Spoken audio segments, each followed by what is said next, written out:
Hello everyone. आज की video में डिस्कस करेंगे पैराथायरॉयड ग्लैंड के बारे में। लास्ट वीडियो में हम डिस्कस कर चुके हैं थायरॉयड ग्लैंड के बारे में। तो ये जो पैराथायरॉयड ग्लैंड होती है, इसकी पोजीशन क्या होती है, स्ट्रक्चर क्या होता है, कौन सी एंडोक्राइन सेल इसके अंदर प्रेजेंट होती है एंड कौन सा हार्मोन सीक्रेट करेगी एंड उस हार्मोन के क्या क्या फंक्शन होगी, हम आज डिस्कस करेंगे। तो सबसे फर्स्ट है पोजीशन। पोजीशन की अगर हम बात करें, ये प्रेजेंट होती है, ये यहाँ पे क्या प्रेजेंट है, दो पेयर प्रेजेंट होती है पैराथायरॉयड ग्लैंड जो कि एम्बेडेड होती है थायरॉयड ग्लैंड के अंदर। 4 इन नंबर होती है ये एंड होली और partially embedded in thyroid gland. ठीक है, या तो ये कंप्लीटली एम्बेडेड होगी या फिर ये पार्शली एम्बेडेड होगी थायरॉयड ग्लैंड के अंदर। Arise as the down growth of the pharynx. हमने थायरॉयड ग्लैंड के अंदर भी डिस्कस किया था कि जो थायरॉयड ग्लैंड है वो एक आउट ग्रोथ की तरह फेरिंग से अराइज होती है और बाद में वो डी अटैच हो जाती है, वहां से जो उनका कनेक्शन है वो लूज हो जाता है। तो इसके अंदर भी ऐसा ही होता है, ये भी एक आउट ग्रोथ होती है फेरिंग्स की, अराइज होती है as out growth of the pharynx. Histologically अगर हम देखें इसको कॉम्पैक्ट मासेस होते हैं पॉलीगोनल सेल्स के अरेंज्ड इन कोर्ड्स, जो कि कोर्ड्स के अंदर अरेंज होते हैं। तो सेल्स जो है इसके अंदर एंडोक्राइन सेल्स जो है वो प्रेजेंट होंगी, जिसके अंदर दो टाइप की सेल प्रेजेंट होगी, chief cells and oxyphil cell. Chief cell को की अगर हम बात करें, ये प्रिंसिपल सेल भी इनको बोला जाता है, ये चीफ सेल हो गई यहाँ पे।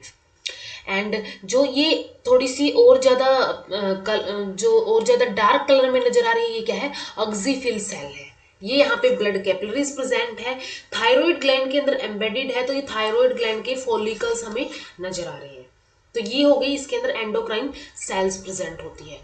हॉर्मोन्स कौन से रिलीज करेगी ये जो थायरॉयड ग्लैंड है ये रिलीज करती है पैराथो हार्मोन, जिसको पीटीएच बोला जाता है और इसको कोलिप्स हार्मोन भी बोला जाता है। 84 अमीनो एसिड्स का ये हार्मोन बना होता है, 84 अमीनो एसिड्स इसके अंदर प्रेजेंट होंगे।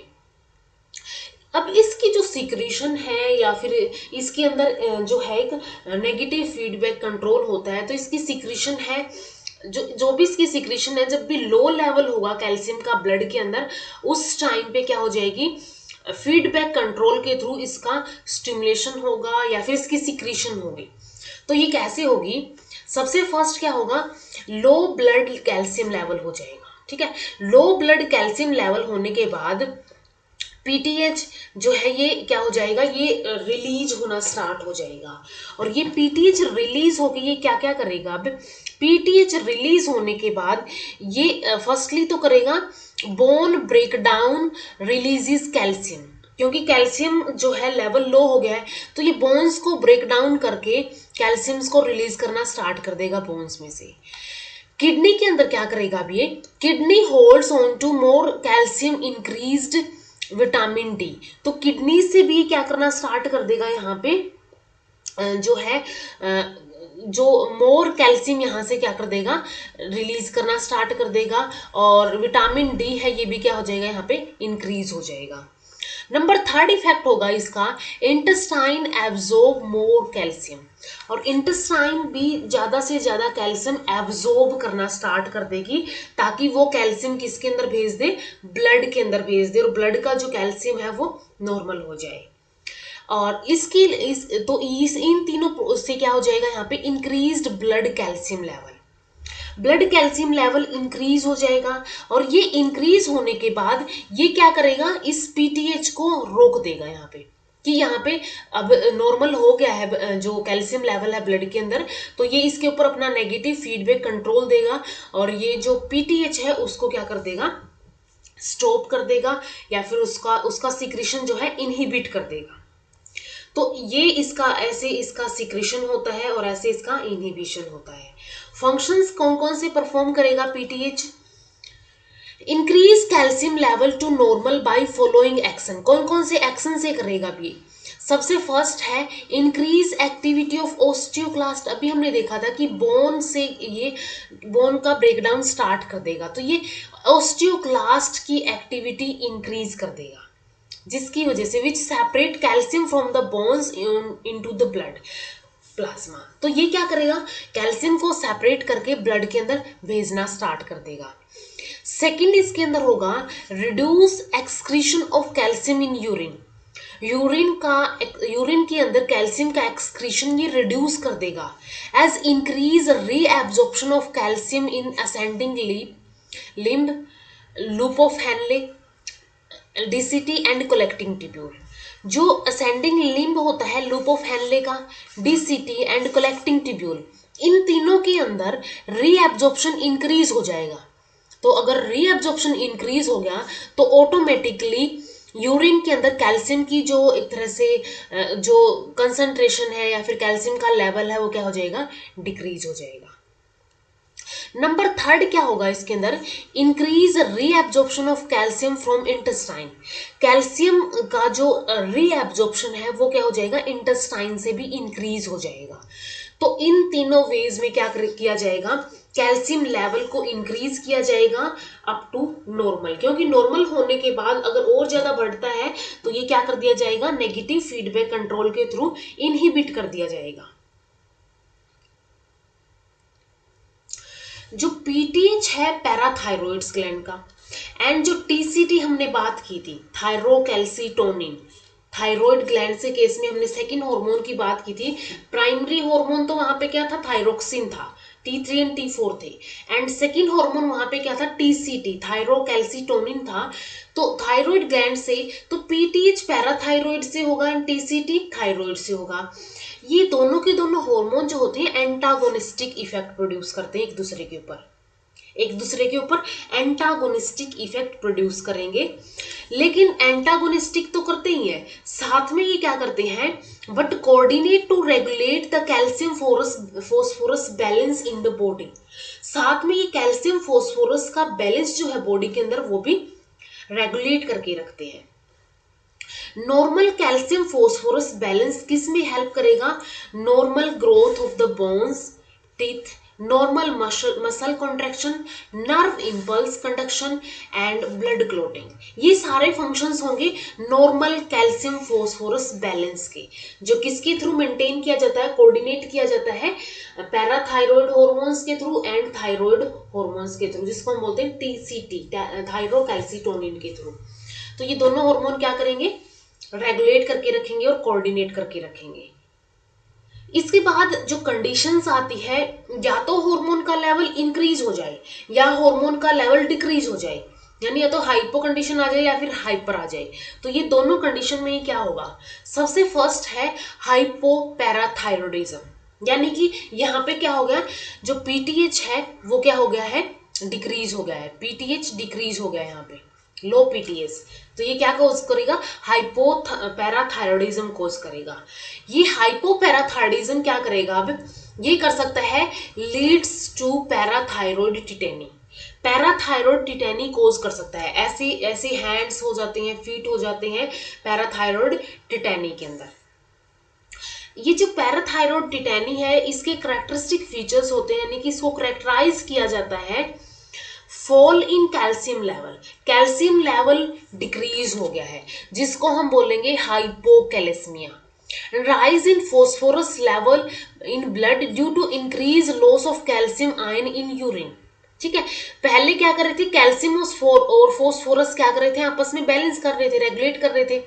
लेकिन अब क्या हो गया है, यहाँ पे फॉस्फोरस का जो लेवल है ब्लड के अंदर वो राइज कर गया, क्योंकि कैल्शियम आयंस जो है वो यूरिन के अंदर लॉस होना स्टार्ट हो गई है, जिसकी वजह से क्या होता है, हाइपोकैलेसीमिया होता है।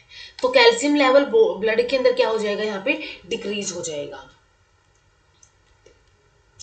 Causes painful spasmodic contractions. ठीक है, ऐसे स्पेस्मोडिक कॉन्ट्रैक्शन जो है मसल्स की करेगा ये, और ये मसल्स जो है फेस, हैंड्स एंड फीट की होगी, जिसको बोलते हैं कार्पोपेडल स्पेसम।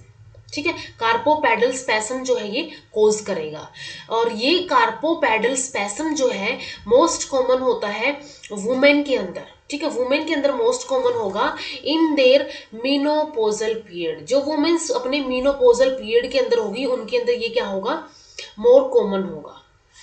इंक्रीज न्यूरो एक्साइटेशन, कि न्यूरो एक्साइटेशन को भी क्या कर देगा, इंक्रीज कर देगा, जिसको बोलते हैं hyper irritability of the nervous system. Nervous system hyper irritable हो जाएगा, यानी कि न्यूरो एक्साइटेशन भी क्या हो जाएगी, यहाँ पे इंक्रीज हो जाएगी। तो ये कंडीशन होती है पैराथायरॉयड टिटेनी के अंदर। इसके बाद हमने डिस्कस कर लिया लो लेवल जब होगा। अब जब हाई लेवल होगा पीटीएच का, यानी कि हाइपर पैराथायरॉयडिज्म जब होगा, तो हाइपर पैराथायरॉयडिज्म जब होगा उस टाइम पे क्या होगा, उस टाइम पे ये हाइपर पैराथायरॉयडिज्म लीड करेगा ओस्टैटिस फाइब्रोसा को। ठीक है, एक बोन्स की डिजीज होती है जिसके अंदर ऐसी नॉर्मल कंडीशन होती है और ये बेंडिंग एंड सॉफ्टनिंग होना स्टार्ट हो जाती है बोन्स की, तो ये ओस्टैटिस फाइब्रोसा कोज करेगा। इस ओस्टैटिस फाइब्रोसा को करेक्टराइज किया जाता है increase separation of calcium from bones. ठीक है, इंक्रीज सेपरेशन हो जाए कैल्शियम का बोन से due to over activation of osteoclast. Osteoclast जो है अगर ओवर एक्टिवेट हो गई है तो ये क्या करना स्टार्ट कर देगी, कैल्शियम को बोन से सेपरेट करना स्टार्ट कर देगी, causing softening and bending of bone. अब इसकी वजह से बोन्स की बेंडिंग हो जाएगी एंड सॉफ्टनिंग हो जाएगी, और इसको बोलते हैं ओस्टियोपोरोसिस। ओस्टियोपोरोसिस बोलते हैं, ये भी मोर कॉमन होता है वुमेन के अंदर जो अपनी मीनोपोजल पीरियड के अंदर होती है। तो ये कंडीशन होती है ओस्टियोपोरोसिस की। High calcium level in blood, blood के अंदर क्या हो जाएगा, हाई कैल्शियम लेवल हो जाता है, यानी कि हाइपर कैल्शियमिया हो जाएगा। जैसे हाइपोकैल्शियमिया हुआ था ऐसे हाइपर कैल्शियमिया हो जाएगा। And loss of calcium in urine, अब अगर ब्लड के अंदर ज्यादा कैल्शियम है तो वो यूरिन के अंदर भी क्या हो जाएगा, लॉस जो है कैल्शियम का वो भी क्या हो जाएगा, इंक्रीज हो जाएगा, और इस कंडीशन को बोलेंगे हाइपर कैल्सियूरिया। ठीक है, हाइपर कैल्सियूरिया यानी कि यहाँ पे क्या हो गया, यूरिन के अंदर कैल्शियम का लॉस जो है इंक्रीज हो गया है। कई बार क्या होता है, sometimes calcium is deposited into kidney tubules. Kidney tubules के अंदर भी ये डिपॉजिट होना स्टार्ट हो जाता है जब इसकी ये जब ज्यादा हो जाता है, जब ये हाइपर पैराथायरॉयडिज्म की कंडीशन होती है, और वहां पे ये लीड करेगा kidney stones and decreased urine output. ठीक है, किडनी स्टोन्स कोज कर देगा एंड यूरिन आउटपुट जो है डिक्रीज हो जाएगा। तो ये कंडीशन है हाइपर पैराथायरॉयडिज्म की। तो हमने डिस्कस कर लिया पैराथायरॉयड हॉर्मोन्स, पीटीएच, फंक्शंस क्या क्या होंगे उसके, हाइपोपैराथायरॉयडिज्म क्या होगा एंड हाइपर पैराथायरॉयडिज्म क्या होगा। तो इस वीडियो में इतना ही। नेक्स्ट वीडियो में डिस्कस करेंगे एड्रीनल ग्लैंड्स के बारे में, एड्रीनल ग्लैंड्स के हॉर्मोन्स के बारे में, कौन कौन से रीजन्स प्रेजेंट होते हैं एड्रीनल ग्लैंड के। So if you like the video please do like, share with your friends and subscribe the channel. Thank you so much.